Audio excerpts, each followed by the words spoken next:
Hello everyone, welcome back to my channel convey UP PSS UPSC. तो आज हम अपने जो मैंने कहा था कि हम लोग कंप्लीट करेंगे अपना यूपी पीएसएस का जो सिलेबस। तो उस सिलेबस में आज पहला टॉपिक है history of India and Indian national movements. तो पहले टॉपिक है इंडस वैली सिविलाइजेशन हम स्टार्ट करेंगे और फर्दर जो भी इम्पोर्टेंट टॉपिक्स होंगे वो मैं कवर अप करूँगा। तो आज इंडस वैली सिविलाइजेशन का एक छोटा सा इंट्रोडक्शन पार्ट में बता रहा हूँ। बाकी इसमें तो बहुत सारी चीज़ें हैं हमें पढ़ने के लिए, बट मैं एक छोटा शॉर्ट में मैं थोड़ा सा बताने का कोशिश करूँगा अपनी इस वीडियो के माध्यम से, ताकि आपको एक फर्दर नॉलेज हो जाए कि आईवीसी में क्या और कैसे मतलब हमें कंटेंट को फ्रेम करना है, कैसे रिप्रेजेंट करना है अपने आंसर्स में, और कैसे हम अपने फैक्ट्स और डेटास को कलेक्ट कर सकते हैं। तो आइए जानते हैं कि आईवीसी की क्या इम्पोर्टेंस है हमारे हिस्ट्री में और यूपीएससी के एग्जामिनेशन में, यूपीपीसीएस के एग्जामिनेशन में। तो let's start without a delay. तो इंडस वैली सिविलाइजेशन है, it's a most ancient urban settlements. तो ये दुनिया के सबसे मोस्ट कुछ जो अर्बनाइज सेटलमेंट्स थे उनमें थी मेसोपोटामिया, और ये और कुछ चाइनीज सिविलाइजेशन थे। तो ये सब ऐसे सिविलाइजेशन थे जो अपने टाइम में काफ़ी विकसित थे, और इनका जो इमर्जेंस था ये थर्ड मिलेनियम के आसपास हुआ है, थर्ड मिलेनियम के आसपास। तो आप देख सकते हैं कि इसका जो कंट्रोल है जो है वो बेसिकली अफगानिस्तान, पाकिस्तान और इंडिया, एक सब कॉन्टिनेंट जो रीजन है, वेस्टर्न सब कॉन्टिनेंट रीजन है, उसको ये कवर अप करता था। तो पाकिस्तान, अफगानिस्तान एंड इंडिया, ये मेजर जो ये तीन कंट्रीज हैं, इसमें आईवीसी के साइट्स मिलती हैं आपको। So location and extent of Indus valley civilisation. तो मेन साइट्स हैं हड़प्पा है, मोहनजोदड़ो है, धोलावीरा है, लोथल एंड कालीबंगा। तो हड़प्पा जो सिविलाइजेशन है वो पाकिस्तान में है, मोहनजोदारो भी पाकिस्तान में ही है, धौलावीरा हमारे भारत में गुजरात में है, लोथल गुजरात में, कालीबंगा राजस्थान गुजरात में। Features of Indus valley civilisation. तो इंडस वैली सिविलाइजेशन के क्या क्या फीचर्स हैं, क्या उसके नए नए एक डायमेंशन है, आयाम में क्या क्या है, क्या इंपॉर्टेंस है उसकी, वो सब हम जानेंगे। तो अर्बन प्लानिंग एंड आर्किटेक्चर। तो जो अर्बन प्लानिंग थी वहाँ की वो क्या थी, कैसे थी, वो आइए हम जानते हैं अपने इस वीडियो के माध्यम से। मैं अब इसके बाद संगम पीरियड पे मतलब वीडियो लेकर आऊँगा, क्योंकि मुझे लगता है कि आपको आईवीसी पे, वैदिक सिविलाइजेशन पे और हिस्ट्री के और भी मतलब चैनल्स होंगे जो आपको बेहतर कंटेंट प्रोवाइड करा रहे होंगे, बट मेरा मतलब यहाँ पे कोशिश ये है कि मैं उन्हीं पॉइंट्स पे, उन्हीं टॉपिक्स पे फोकस करूँ जो एग्ज़ाम में सबको परेशान करते हैं, and they are continuously coming into our examination, चाहे वो किसी भी साल में हो। आप देख सकते हो कि लगातार आईवीसी से कुछ क्वेश्चन साइट से पूछे जाते हैं। उनके आईवीसी साइट्स के कौन मतलब इन्वेंट किसने किया था, इन्वेंशन किसने करी था, किसने खोजा था, कौन आर्कियोलॉजिस्ट उससे जुड़ा हुआ है, तो उसका वो क्रोनोलॉजिकली ऑर्डर में अब पूछने लग गए हैं क्वेश्चन। तो उसको देखते हुए हम अपने फर्दर वीडियोस में आगे हम समझाएंगे। बाकी अभी तो ये छोटा सा एक आईबीसी का एक इंट्रोडक्शन पार्ट था। तो लेट्स स्टार्ट। ये अर्बन प्लानिंग एंड आर्किटेक्चर की बात कर रहे हैं। तो urban settlement of the Indus valley civilisation used plannable street layouts and sophisticated drainage networks and standardized construction techniques. Plan straight layouts थे, वहाँ की जो स्ट्रीट थी, मतलब जो स्ट्रीट थी, जो गलियां थी, वो सब काफ़ी मतलब सोफिस्टिकेटेड था, सब कुछ प्लान्ड था। एंड द ड्रेनेज नेटवर्क काफ़ी विकसित था, मतलब पक्की नालियां थी वहाँ पे। स्टैंडर्ड कंस्ट्रक्शन टेक्निक्स, वहाँ की जो टेक्निक्स थी वो पक्की ईंटों की बनी हुई थी। Mohenjodaro demonstrate urban planning excellence through it's grid pattern street design. Grid pattern पे था, यू आप कह सकते हो ग्रिड पैटर्न पे, ऐसे ऐसे, which means unexpected accomplishment in modern times. तो आज भी ये रेलिवेंट है, ये ग्रिड पैटर्न ही यूज किया जाता है जब भी हम कोई मतलब कंस्ट्रक्शन वर्क करते हैं। तो आप सोच सकते हो कि मोहनजोदारो क्या जो अर्बन प्लानिंग थी वो आज भी हमारे सिटी में यूज होती है, यूज बनाने में। तो और यूपीएससी के मतलब बहुत सारे क्वेश्चंस भी इसी के अराउंड फ्रेम भी होते हैं। तो आप देख सकते हो कि कितना इम्पोर्टेंस है मोहनजोदारो के जो, और मतलब यहाँ की जो प्लानिंग है अर्बनाइजेशन की, जो टेक्निक्स है वो कितना हमारे अब के मॉडर्न टाइम में कितना रेलिवेंट है। तो the cities of civilization exhibits a superior drainage system that utilized underground sewers। आप देखो ये क्या कह रहे हैं, the cities of civilisation exhibits a superior drainage system that utilised underground sewers. वहाँ पे जो ड्रेनेज सिस्टम था उस सिटी का, वो एक यूटिलाइज अंडरग्राउंड सीवर्स वहाँ पे तब टाइम पे बने हुए थे। सीवर की बात कर रहे हैं यहाँ पे, जब मतलब एक अर्बनाइज प्लानिंग थी। वहाँ पे जो सीवर्स थे वो नालियों के अंदर बने हुए थे ताकि कोई भी मतलब ऐसे लाइक अनहाइजीनिक ना हो, और जो कोई भी ऐसा पॉल्यूशन ना हो जिसकी वजह से वहाँ के लोगों को बीमारियों का सामना करना पड़े। सो each home in the public drainage network received a direct connection that preserved sanitary condition as the main concern। वहाँ पे जो पब्लिक ड्रेनेज नेटवर्क था ये डायरेक्ट कनेक्शन तो कि जो सैनिटरी कंडीशन वहाँ पे थी, सैनिटरी कंडीशन वहाँ के लोगों के अंदर एक जो सिविक सेंस था वो बहुत ही डेवलप था, और जो सैनिटरी कंडीशन वहाँ की थी उस पे वो अपने हाइजीन को लेकर के काफ़ी मतलब एक तरीके के बहुत ही वो एक्टिव रहते थे। तो ये तो हो गया मतलब urban planning and architecture. And next is economy and trade.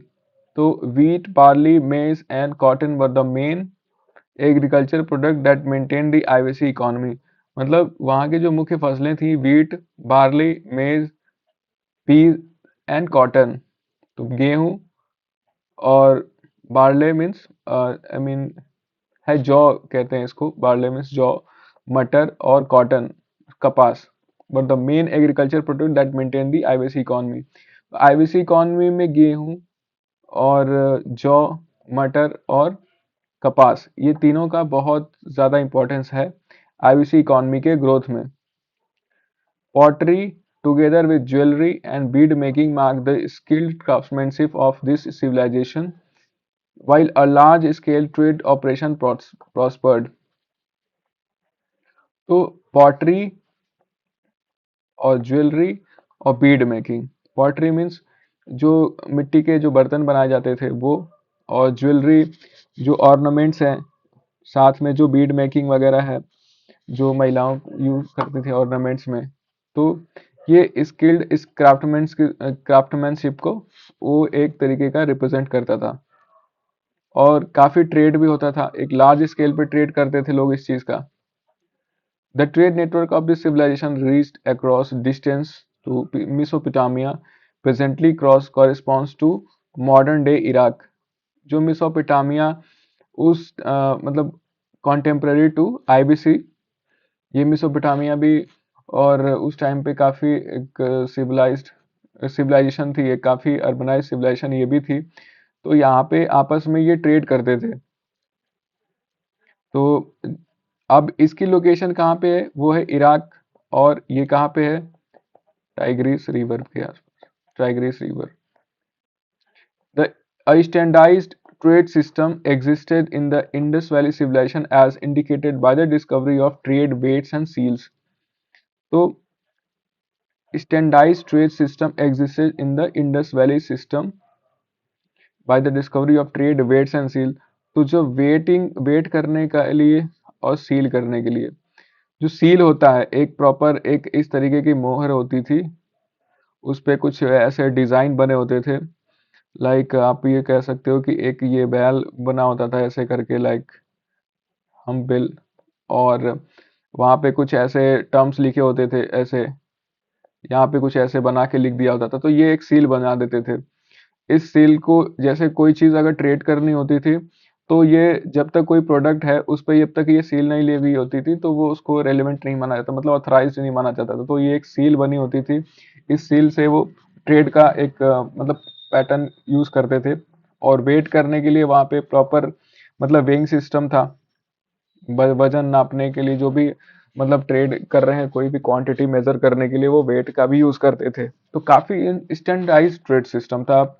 अभी जो मॉडर्न टाइम में हम वेट सिस्टम यूज करते हैं, ठीक वैसा ही कुछ है। अब अभी का जो परिवेश है, तो अभी जो मॉडर्न टाइम में हम यूज करते हैं वेइंग, तो काफी वेइंग मशीन हो गई है। तो पहले बाट वगैरह आते थे, तो बाट में एक दो की पांच ऐसे करके, तो सेम वही कॉन्सेप्ट था उस टाइम पे भी, वही चीज आज भी आ रही है, पर अभी थोड़ा सा मॉडिफाई होकर के चीजें हो रही हैं। तो वो वहीं से ली गई हैं। जो कल्चर है, ट्रेडिशंस है, वो आईबीसी की आज भी फॉलो होती हैं हमारे डेली लाइफ में। तो नेक्स्ट इज सोशल ऑर्गेनाइजेशन। तो कहाँ पे सोशल ऑर्गेनाइजेशन कैसा था? तो IBC shared a well-structured society, yet little knowledge is available about the political system function.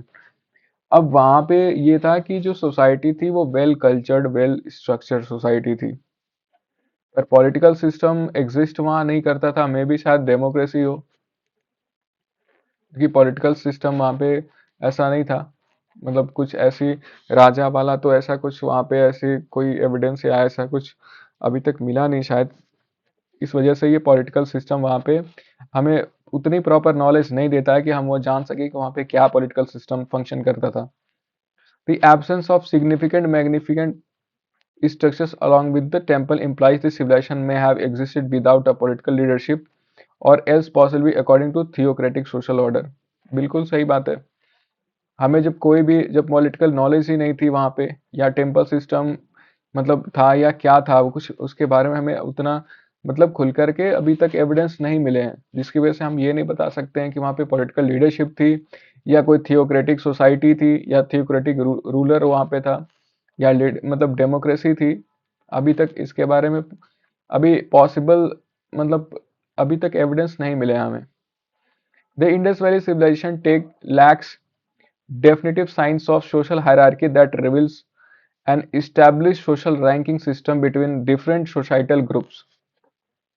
तो इंडस वैली सिविलाइजेशन जो है वो lacks definite sign of social hierarchy that reveals an established social ranking between different. अब यहाँ पे ये चीज देखिए, वहाँ पे इंडस वैली सिविलाइजेशन में कोई क्लास या कोई ऐसे कास्ट सिस्टम या कोई ऐसी सोशल रैंकिंग नहीं थी, जैसे आप वैदिक सिस्टम में वर्ण सिस्टम वगैरह देखते हैं। वो सब चीजें उसमें नहीं थी उस टाइम पे। ऊंच नीच का भेदभाव नहीं था। The discovery of this possibly indicates that an egalitarian style society might have existed। मतलब कि वहां पे एक egalitarian, मतलब एक egalitarian मीन्स ऐसी सोसाइटी जहाँ पे मतलब आप ये सब सकते हो कि जो यूटिलाइजेशन है, जो सोर्सेज हैं, तो मैक्सिमम हैप्पीनेस की बात करते हैं। मतलब ज़्यादा से ज़्यादा लोगों की मतलब एक उनका भला हो, वेलफेयर सोसाइटी की बात की जाती है। तो इगेलिटेरियन सोसाइटी थी कि maximum happiness to the maximum number of people. जो एक यूटिलिटेरियन प्रिंसिपल है वो वर्क करता था कहीं ना कहीं आईबीसी में, इंडस वैली सिविलाइजेशन में। So the next is writing system. Historians have identified enigmatic writing from the IBC which people call the Indus script, but its meaning remains unknown to today। अब ये देखिए, ये थोड़ा सा important part है। तो मतलब जैसे यहाँ पे ऐसे आप समझ सकते हो कि जो राइटिंग्स है वो आज भी मतलब नहीं जान पाए कि ये क्या राइटिंग थी, तो किस तरीके से क्या लिखी गई हैं, ऐसे करके कुछ राइटिंग्स हैं वहाँ पे, लाइक ऐसे। तो हम अभी तक नहीं जान पाए कि ये इन्होंने क्या ऐसे मतलब लिखा है। ये बहुत ही एनिग्मेटिक राइटिंग्स है वहाँ पे, काफी रहस्यमय है, मिस्टीरियस। अभी तक इंडस स्क्रिप्ट को कोई भी डिकोड नहीं कर पाया है। बट कहीं ना कहीं इसको द्रविडियन जो लैंग्वेज है, द्रविडियन है, तमिल है, द्रविडियन लैंग्वेज से थोड़ा सा मतलब थोड़ा सा बताते हैं लोग कि मतलब मे बी थोड़ा सा एक लिंक या आप कह सकते हो थोड़ी सी सिमिलैरिटी मिलती है द्रविडियन लैंग्वेज से, द्रविडियन मतलब स्क्रिप्ट से, like Tamil, Telugu, may be जो भी हमारी द्रविडियन शैली में जो भी राइटिंग्स होती हैं उनसे। बट अभी तक एनोनिमस है, अभी तक कोई नहीं जान पाया है कि मतलब इंडस स्क्रिप्ट कौन सी स्क्रिप्ट है, वो क्या लिखते थे। तो उसकी राइटिंग्स आज तक अभी तक डिकोड नहीं हो पाई है। Archaeologists have discovered more than 400 various symbols in seal and pottery artifacts that remain unidentified. सोचिए 400 से अधिक सिंबल्स हमारे पास हैं जो सील और पॉटरी आर्टिफैक्ट के फॉर्म में हैं, बट दे आर अनआइडेंटिफाइड। अभी तक हम उसके बारे में कुछ भी नहीं जान पाए हैं। आज इतने मतलब आप सोचो कि एआई और मशीन लर्निंग और इतनी एडवांस टेक्नोलॉजी होने के बाद भी आज तक हम आईबीसी की जो राइटिंग्स है उसको डिकोड नहीं कर पाए। रिलीजन एंड रिचुअल्स, तो ठीक है, रिलीजन और रिचुअल्स की बात करते हैं तो archaeological evidence indicates religious practices through the discovery of mother goddess statue along with religious symbols such as swastika. तो जो ये स्वास्तिका है, स्वास्तिका का सिंबल वहां पे मिला, और मदर गॉडेस की आपने स्टैचू भी देखी होगी एनसीईआरटी की बुक में कि मदर गॉडेस की एक फोटो मतलब एक फिगरीन आपको मिला होगा, दिखा होगा, तो वो वहां पे मिला था। And some historical expertise proposes that religious practices of the IBC incorporate nature worship as well as early expressions of Hindu belief। तो आप सोचो कि हिंदुइज्म जो सनातन धर्म है वो उसके जड़ें कितनी गहरी हैं। Some historical expert proposes that religious practices of the IBC incorporate nature worship as well as early expression of Hindu belief because multiple important symbols existed which later emerged in the Vedic traditions। मतलब कि जो nature का worship करने का जो हमारे धर्म में कॉन्सेप्ट है, और लिंग एंड योनि की जो पूजा होती है, लिंग योनि पूजा है, शिवलिंग, और तो पशुपति की जो सील है, पशुपति के जो पोस्चर से यौगिक पोस्चर है, उसको हमारे धर्म में लॉर्ड शिवा से मतलब मिलकर मिला करके देखा जाता है। तो जो आईबीसी के जो कल्चरल नॉर्म्स हैं that are very much similar to the now the modern day Hindu belief. Okay, so और फर्दर ये लेटर कहाँ पे वैदिक ट्रेडिशन में मर्ज हो गया।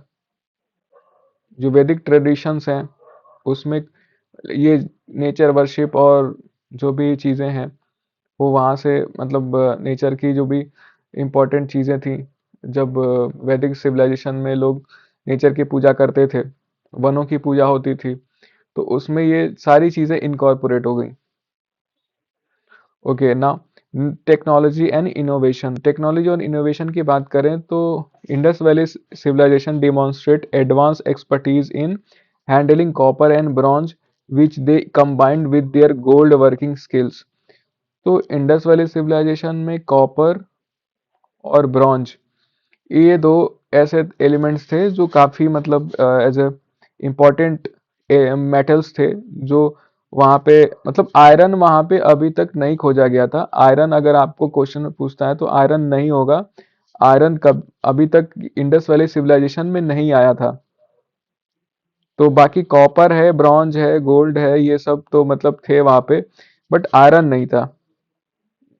Tool making, along with weapon production and ornament creation, occurred through their exploitation of these materials. Tool making, along with weapon production and ornament creation, occurred with through their exploitation of these material। तो copper, bronze और gold mainly इन्हीं मतलब इन्हीं के alloy से मतलब tool बनाते थे। ये वेपन्स जो भी यूज करते थे वो इन्हीं से यूज करते थे। ठीक है, next is cotton cultivation along with textile production which dated back to the earliest time took place within the Indus valley archaeological region. जो कॉटन कल्टीवेशन है तो एक मतलब टेक्सटाइल प्रोडक्शन में काफ़ी यूज़ करते थे ये लोग कॉटन का, और कपड़े वगैरह सूती वस्त्र पहनते थे। तो ये वहाँ से मतलब कॉटन का सबसे ज़्यादा आपको मतलब साइट्स पे मतलब एविडेंसेस मिले हैं कॉटन कल्टीवेशन के। The development of fine pottery used both the potter's wheel together with the wheel as its manufacturing tools।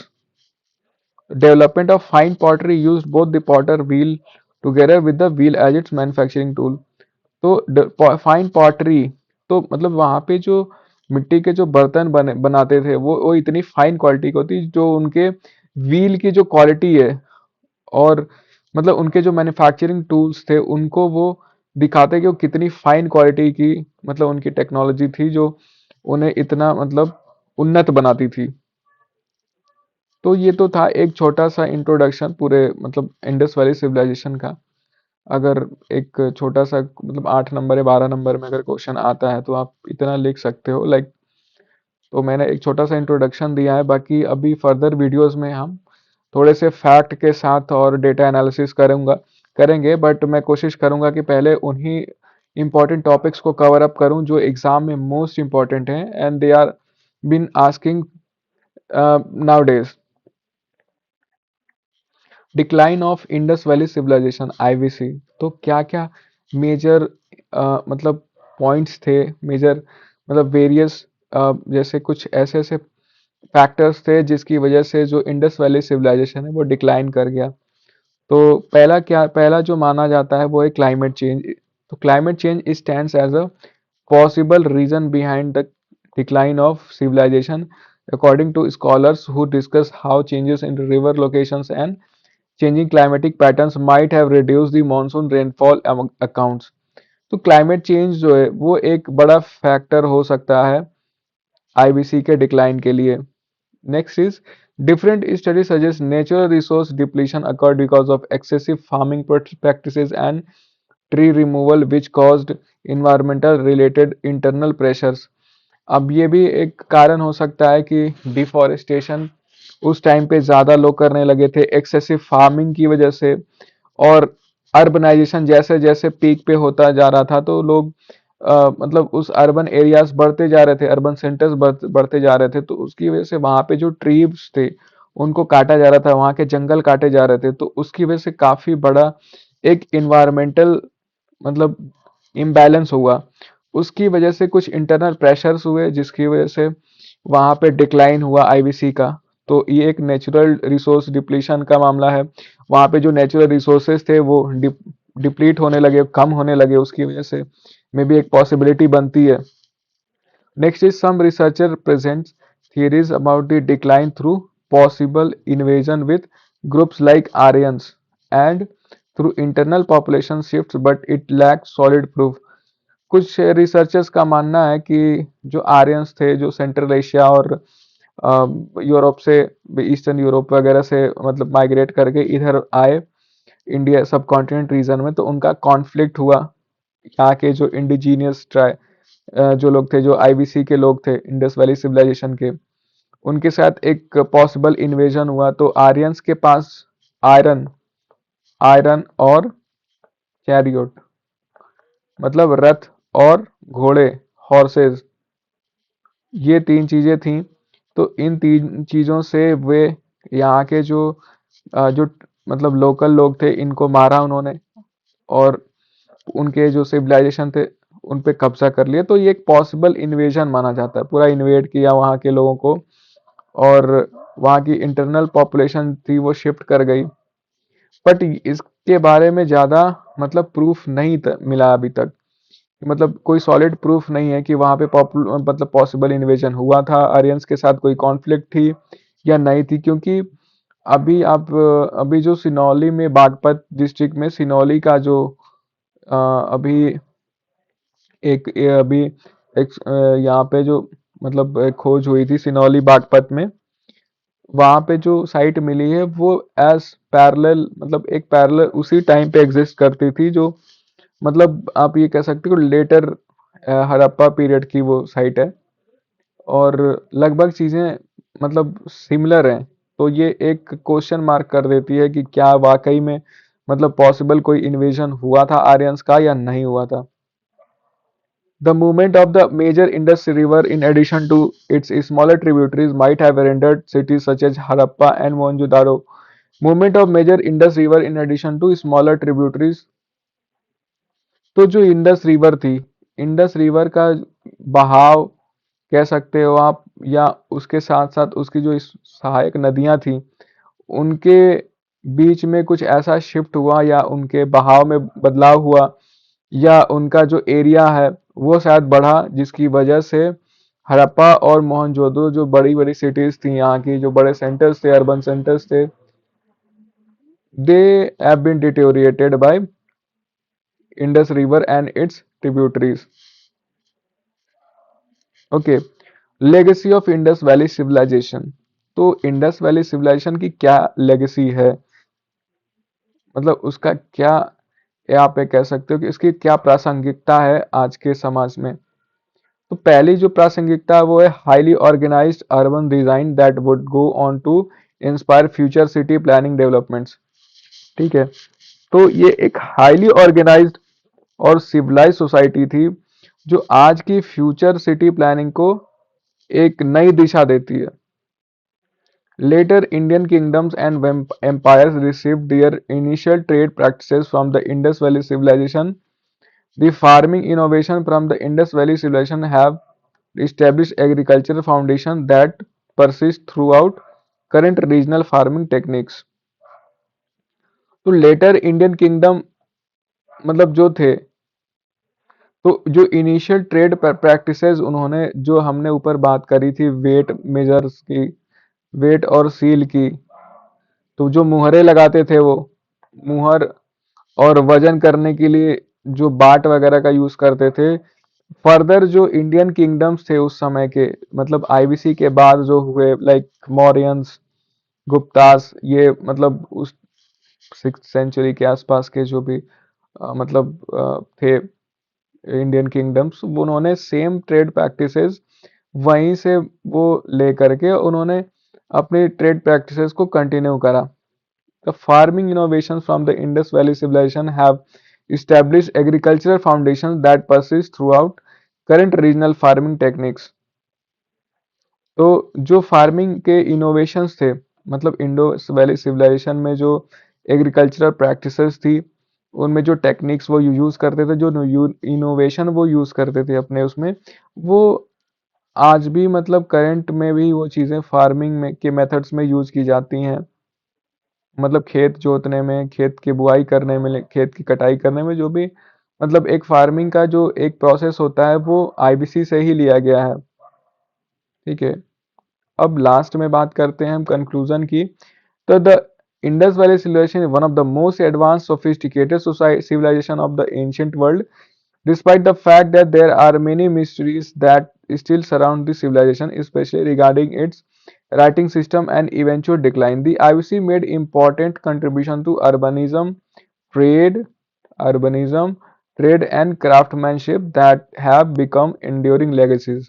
Their legacy can still be seen today when the cultural and social framework of the Indian continent, मतलब आज भी जो IVC है, Indus valley civilisation है, वो urbanisation में, trade में और क्राफ्टमैनशिप में आज भी इसकी प्रासंगिकता बनी हुई है, और एक बड़ा ही इन्होंने अपने एक जो लेगेसी है इसकी आज भी बनी हुई है, जो हमारे कल्चरल एंड सोशल फ्रेमवर्क को एक नया आयाम, नया डायमेंशन देता है।